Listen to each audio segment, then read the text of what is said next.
അവിടെയാണോ വെച്ചത്? അവിടെയാണോ വെച്ചത്?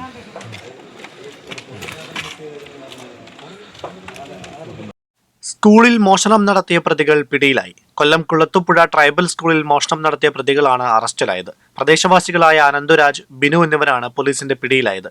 1 ലക്ഷം രൂപയോളം വില വരുന്ന വസ്തുക്കളാണ് പ്രതികൾ മോഷ്ടിച്ചത്. മോഷ്ടിച്ച സാധനങ്ങൾ ദിവസങ്ങൾ കഴിഞ്ഞ് പ്രതികൾ തന്നെ തിരികെ വച്ചിരുന്നു.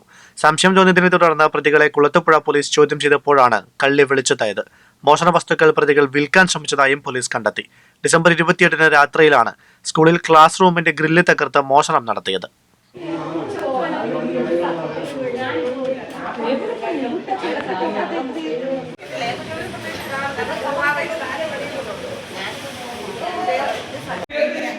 ആൾക്കാർ പോയി ആരും കാണത്തില്ല ലാസ്റ്റ് പോലീസ്